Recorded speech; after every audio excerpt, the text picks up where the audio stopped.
इस्लामाबाद से bureau chief Malik Nadeem की report के मुताबिक पाकिस्तान के साबिक चीफ जस्टिस साकिब निसार को इनकी मुबैना अदालती खिलाफ वर्जियों का जिम्मेदार ठहराने के मुतालबात बुध को इस वक्त बढ़ गए जब मुस्लिम लीग नून के सुप्रीम लीडर नवाज शरीफ ने साबिका आला जज के खिलाफ कार्रवाई का मुतालबा किया। दूसरी जानिब स्पीकर कौमी असम्बली राजा परवेज अशरफ ने साबिक चीफ जस्टिस के साहबजादे नजम साकिब की मुबैना ऑडियो लीक होने की तहकीकात के लिए एक खसूसी कमेटी तश्कील दे दी।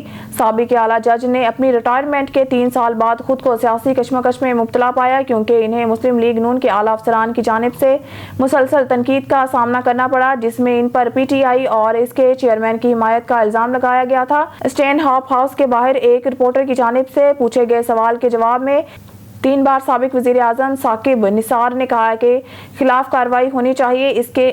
इसने कानून और आइन की खिलाफ वर्जी की, दूसरे जो ऐसा करते हैं वो जेल जाते हैं। नवाज ने कहा कि साकिब निसार के फरोख्त पर कानूनी कार्रवाई की जाए। ब्यूरो चीफ मलिक नदीम की रिपोर्ट के मुताबिक इस्लामाबाद हाई कोर्ट ने जुमेरात को PTI चेयरमैन इमरान खान के साथ मुकदमात में 10 दिन के लिए हिफाजती जमानत मंजूर कर ली है। उन्हें इस मुद्दत के अंदर मुतल्लिका अदालत में पेश होने का और हुक्म दिया है और दीगर मुकदमात में इनकी अबूरी जमानत में 9 मई तक तोसी कर 18 अप्रैल को HIC ने 8 मुकदमात में इमरान खान की जमानत में 3 मई तक तोसी की थी।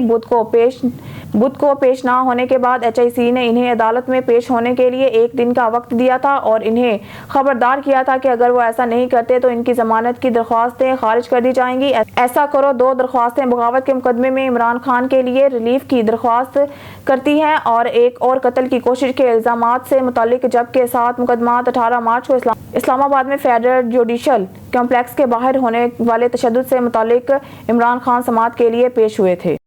ब्यूरो चीफ मलिक नदीम की रिपोर्ट के मुताबिक वजीर खारजा बिलावल भुट्टो जरदारी 4 से 5 मई तक होने वाले शंघाई तावन तंजीम के वज़राए SCO खारजा की कौंसिल के इजलास में शिरकत के लिए जुमेरात को भारत के शहर गोवा पहुंच गए। वजीर खारजा का एयरपोर्ट पर भारतीय वजीर खारजा सीनियर हकाम ने इस्तकबाल किया।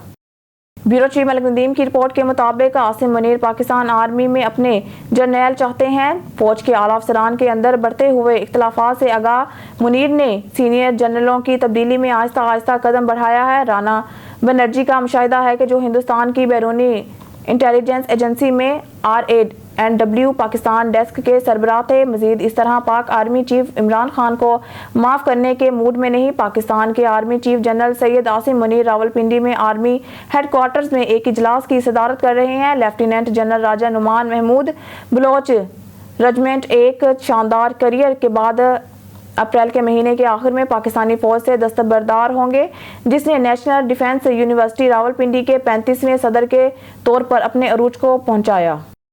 ब्यूरो चीफ मलिक नदीम की रिपोर्ट के मुताबिक FM बिलावल ने कहा है कि SCO ने रूस के साथ तावन और हम आहंगी के नए रास्ते खोले हैं। वजीर आजम शहबाज शरीफ ने गुज़िश्ता जुमेरात को कहा था कि रूस से दरामद किया जाने वाला सस्ता तेल जल्द पाकिस्तान पहुंच जाएगा। उन्होंने ये तबसरा कौमी असम्बली के इजलास के दौरान अपोजिशन तहरीक इंसाफ PTI के इस दावे के जवाब में किया। मौजूदा हुकूमत गैर मुल्की साजिश के जरिए इक़्तिदार में आई है। वज़ीर मुमलिकत बराए पेट्रोलियम मुसद्दिक मलिक ने इस माह के अवाइल में राइटर्स को बताया था कि हुकूमत ने रूसी खाम तेल की अपनी पहली खरीदारी की है और मई में एक कार्गो कराची बंदरगाह पर जाएगा। मुल्क ने 2022 में 1,54,000 BPD तेल दरामद किया। ज्यादातर मशरिक वस्ता के 2 ममालिक सऊदी अरब और मुत्तहिदा अरब अमारात से अगर रूसी दरामद 1 लाख BPD तक पहुंच जाती है तो इसका मतलब खलीजी रास्तों से दरामदात में नुमाया कमी होगी। गुज़िश्ता हफ्ते एक प्रेस कॉन्फ्रेंस में मालकी ने जुम्मे को कहा था कि हुकूमत मुल्क ने तवानाई की ज़रूरियात को पूरा करने के लिए एक रिफाइनरी कायम करेगी।